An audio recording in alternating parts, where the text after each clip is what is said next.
Someone's knocking at the door. Someone's knocking at the door. Can you hear him knocking? Can you hear him knocking? He's been knocking very long. He's been knocking for so long. Can you hear him knocking? Can you hear him knocking? Jesus, Jesus, Jesus, he's at the door.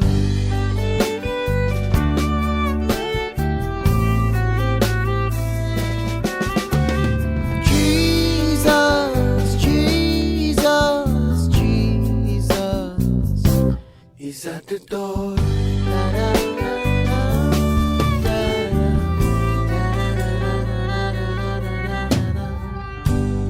Someone's calling out your name,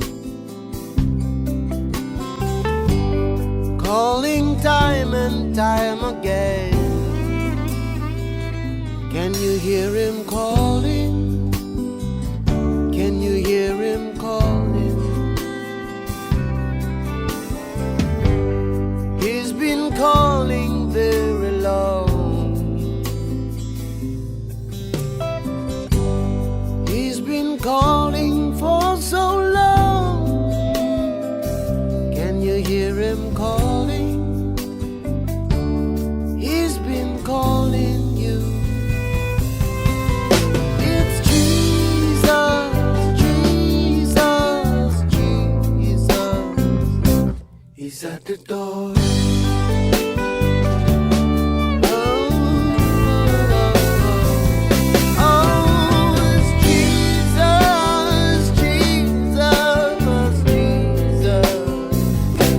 He's at the door.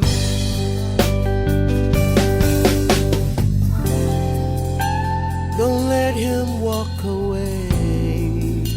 Don't let him walk away. He's so patient, but don't take a chance. All you need to do is open the door.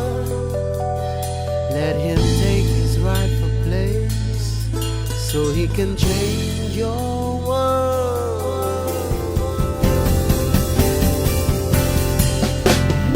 Open up the door.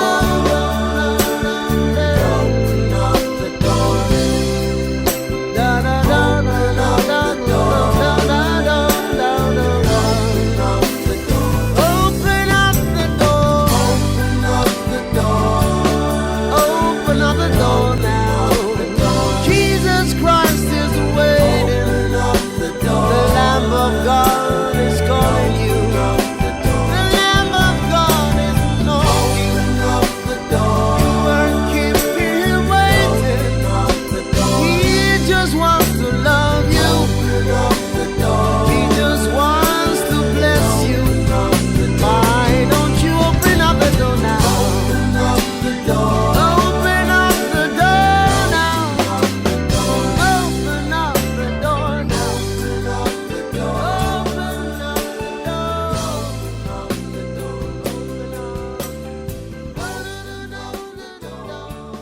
Open up the door.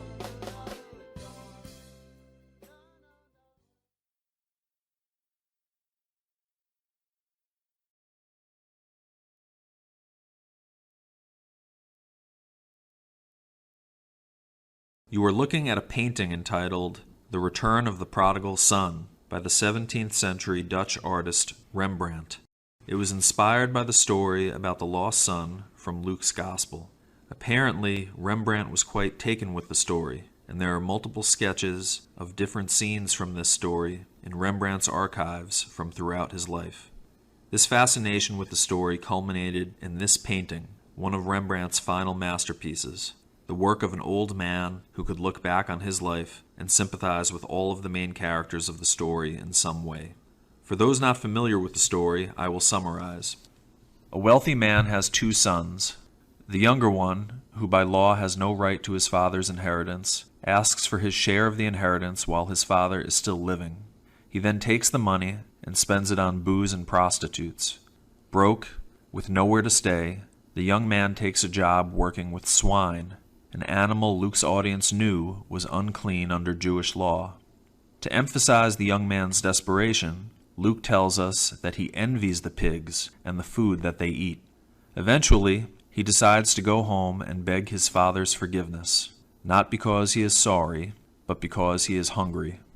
As he is walking up the road to his father's house, rehearsing his sob story in his head, the father sees him, runs to him, embraces him, forgives him, and calls for a celebratory feast for the lost son who has returned. The older brother sees this happen and throws a fit, which is completely understandable since he has been a good son his whole life, and as a rotten little brother is having a party thrown for him. Rembrandt's painting captures that moment when the son returns. Let's take a look. The father and the lost son are bathed in light in what is a pretty dimly lit scene. The young son is on his knees, his head leaning against the father's chest. Whereas the father and older son are dressed in red, a sign of their wealth, the younger is now in rags. His left shoe has fallen off, his right shoe has a giant hole near the heel, both feet beaten up by a long journey.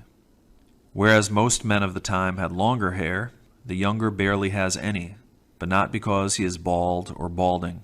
It looks as if his hair was sloppily cut, maybe in an attempt to remove lice or fleas. The father embraces him, even in this wretched condition. Critics often focus special attention on the father's hands, which appear asymmetrical. The left hand is wider, with thicker fingers, a man's hand, which is gripping the younger son's shoulder the way dads do. The right hand, however, appears more feminine, smoother, with long, thin fingers, and this hand rests slightly between the son's shoulder blades, like a mother's gentle touch.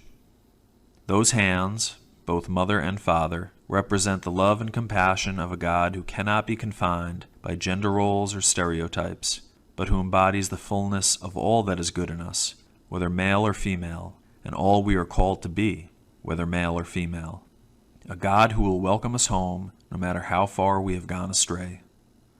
On the right side of the painting, standing upright, maybe uptight, is the older brother, the good and dependable son. Notice the look on his face, the way he holds his hands. Is he touched by the moment, bowing his head and folding his hands out of reverence as he witnesses this beautiful moment? Or is he enraged, clenching both his teeth and his fists, since this sinner is being rewarded with a feast? How would you feel about this situation? About this brother who lived a careless life, being forgiven and welcomed back by a father who seems to be careless with his love? Henry Nouwen, a Catholic priest who wrote a book on this painting and this story, asks us to look at the painting and insert ourselves. Are we more often the older brother or the younger? Nouwen says, Rembrandt is as much the elder son of the parable as he is the younger. When during the last years of his life he painted both sons in Return of the Prodigal Son, he had lived a life in which neither the lostness of the younger son nor the lostness of the elder son was alien to him. Both needed healing and forgiveness. Both needed to come home. Both needed the embrace of a forgiving father. But from the story itself, as well as from Rembrandt's painting, it is clear that the hardest conversion to go through is the conversion of the one who stayed home. Sometimes it is hardest to forgive. Sometimes the hardest task is not to judge those who have erred. That is why Nouwen reminds us, whether you are the younger son or the older son, you have to realize that you are called to become the father. Look at the father in the painting, and you will know who you are called to be.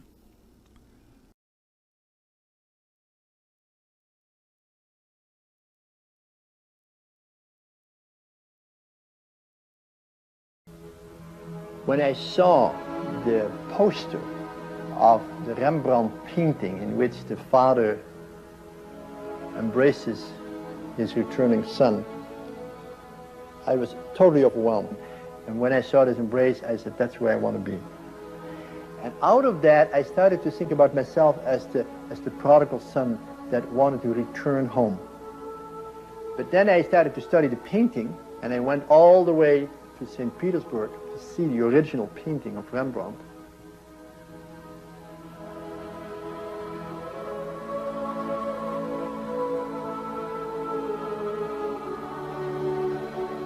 The older son suddenly started to speak to me.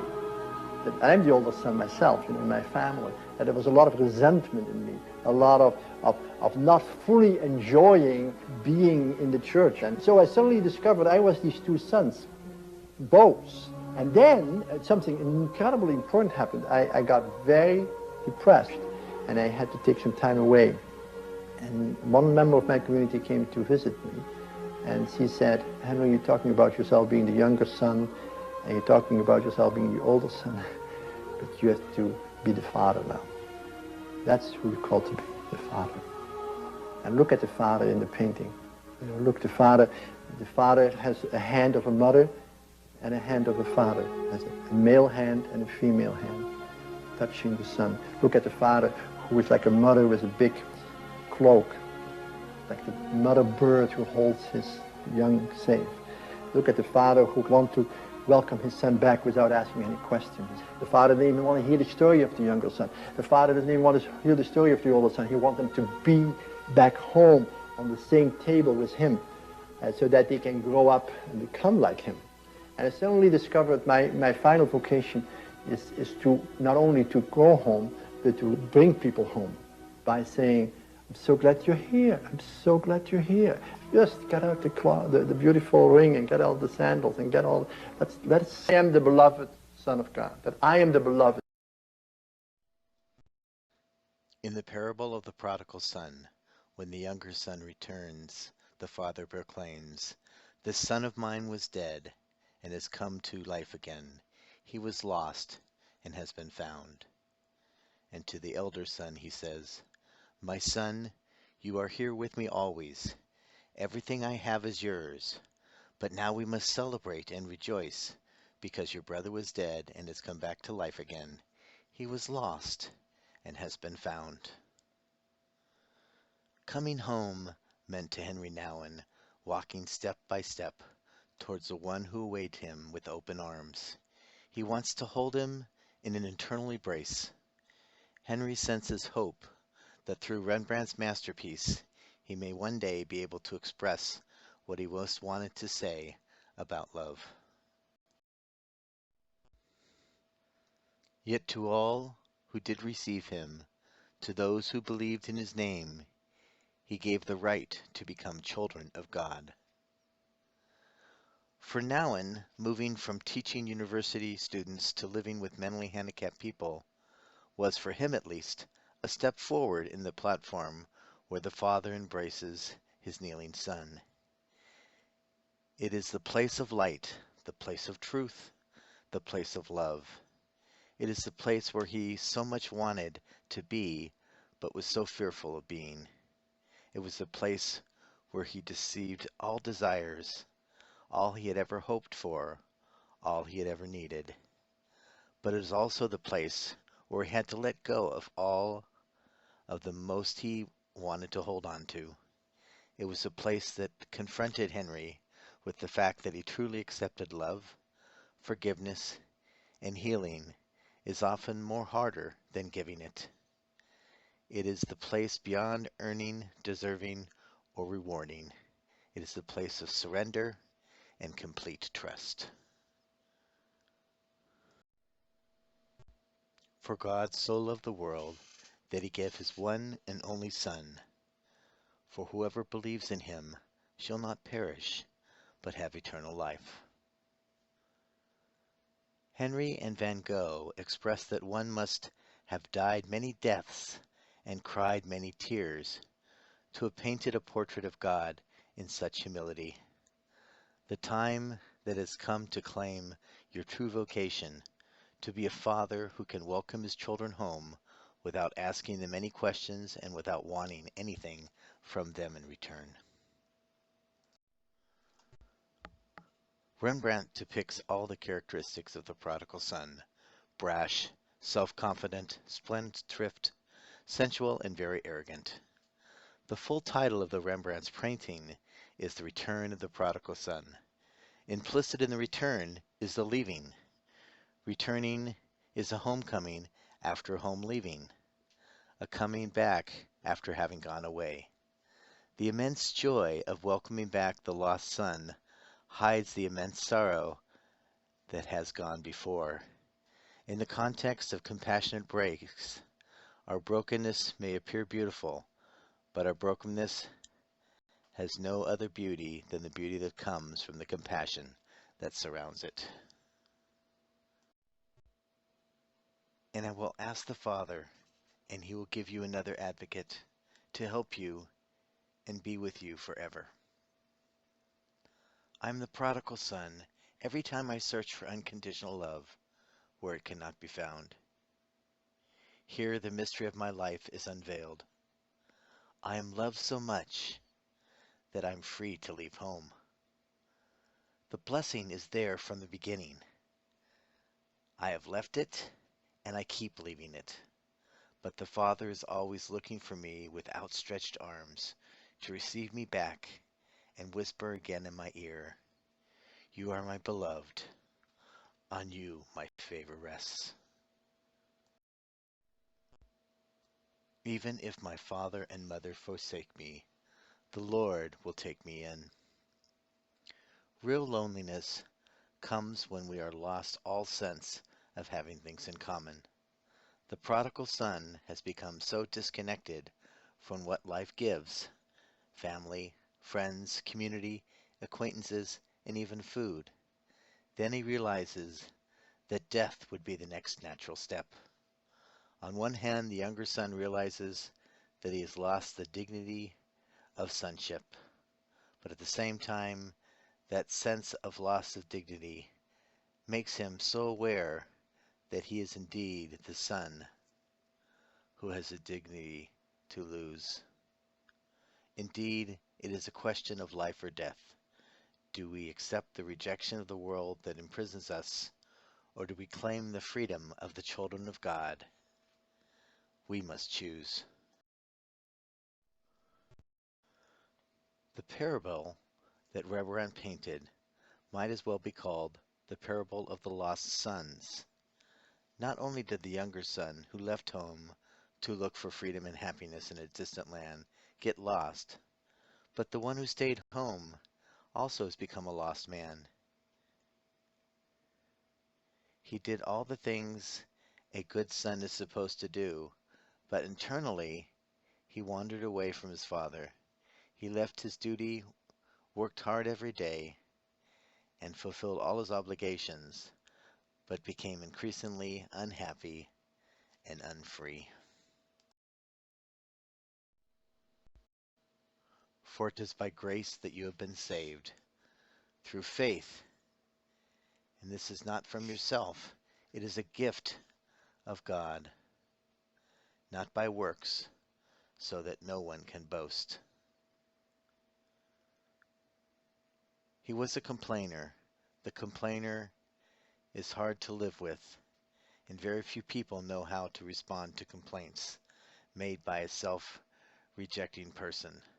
The older son moved beyond complaining to jealousy and anger and resentment. God is looking for you. He will go anywhere to find you. He loves you. He wants you home. He cannot rest until he has you with him. In order to come back to the elder son, trust and gratitude are the disciplines for conversion of the eldest son. Without trust, I cannot let myself be found. Trust is the depth inner conviction that the Father wants me home. As long as I doubt I am worth finding and put myself down for less love than my younger brother and sisters, I cannot be found. I have to keep saying to myself, God is looking for you. He will go anywhere to find you. He loves you. He wants you home. He cannot rest until he has you with him. Gratitude goes beyond mine and thine and claims truth that is all life, a pure gift. In the past, we've always thought of gratitude as a spontaneous response to the awareness of gifts received, not to rely that gratitude can be lived as a discipline. The discipline of gratitude is the explicit effort to acknowledge that I am and it has been given to me as a gift of love, a gift that will be celebrated with joy.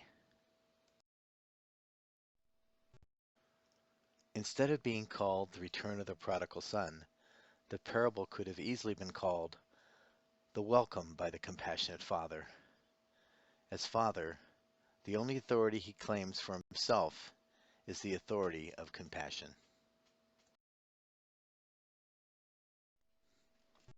Here lies the call to conversion, to look not in the eyes of my low self-esteem, but in the eyes of God's love. As long as I keep looking at God as the landowner, as the father who wants to get the most out of me from the least, I cannot become jealous, bitter, resentful towards my fellow workers or my brothers and sisters. If I'm not to look at the world with the eyes of God's love and discover God's vision, it is not that the stereotype landowner or patriarch, but rather an all-giving, all-forgiving father who does not measure out his love to his children according to how they have been behaved. Then I quickly see that my only true response can be deep gratitude. Have I realized that during all this time, God has been trying to find me, to know me, to love me? The answer is not, how am I to find God, but how am I to let myself be found by Him? The question is not, how am I to know God, but how am I to let myself be known by God? The final question is not, how am I to love God, but how am I to let myself be loved by God? God is the shepherd who goes looking for his lost sheep. God is the woman who has the light, sweeps out the house, and searches everywhere for her lost corn until she has found it. God is the father who watches and waits his children, runs out to meet them, embrace them, pleads with them, begs, and urges them to come home. For this reason, I kneel before the Father, from whom every family in heaven and on earth derives its name. I pray that from his glory riches I may strengthen you and power through his Spirit in your inner being, so that Christ may dwell in your hearts through faith. Looking at Rembrandt's painting of the Father, there are three things of true compassion: fatherhood, grief, forgiveness, and generosity. Grief is the discipline of the heart that sees the sin in the world and knows itself to be the sorrowful price for freedom, without which love cannot bloom. Forgiveness, it is through constant forgiveness that we become like the Father. Giving from the heart is very, very difficult. It is next to impossible. Jesus said to the disciple, when your brother wrongs you 7 times a day and 70 times back to you, say, I'm sorry, you must forgive him. God's forgiveness is unconditional. It comes from the heart. Generosity becomes like the Father. Be generous. In the parable, the Father not only gave his departing son everything he asked, but showers him with gifts on his return. To the elder son he says, all I have is yours. There is nothing the Father keeps from himself. He pours himself out to his sons. Generosity creates a family it believes in.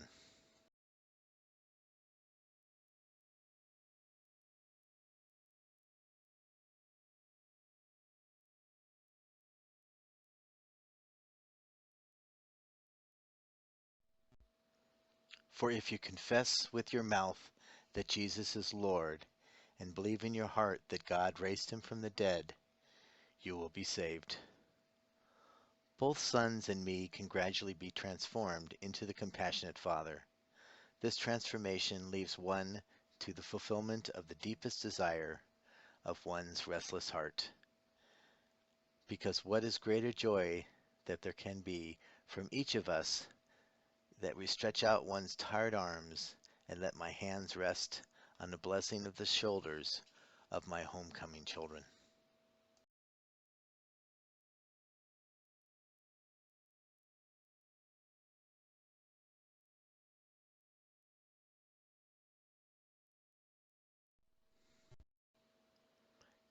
Here I am. I stand at the door and knock.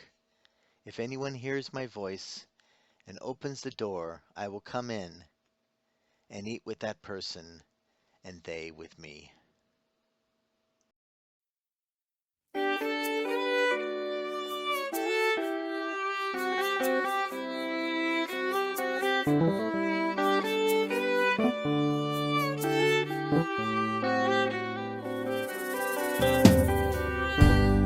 Someone's knocking at the door. Someone's knocking at the door. Can you hear him knocking? Can you hear him knocking? He's been knocking very long. He's been knocking for so long. Can you hear him knocking? Can you hear him knocking? Jesus, Jesus, Jesus, he's at the door.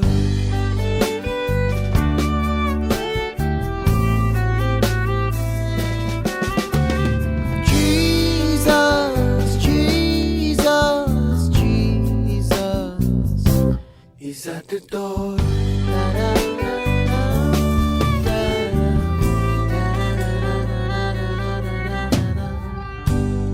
Someone's calling out your name,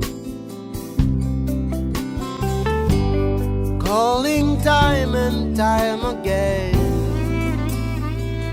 Can you hear him calling? Can you hear him calling? He's been calling very long. He's been calling for so long. Can you hear him calling? He's been calling you. It's Jesus, Jesus, Jesus. He's at the door.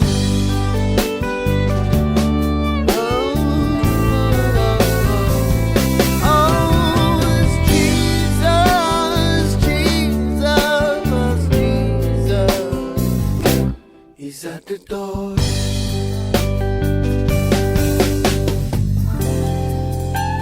Don't let him walk away.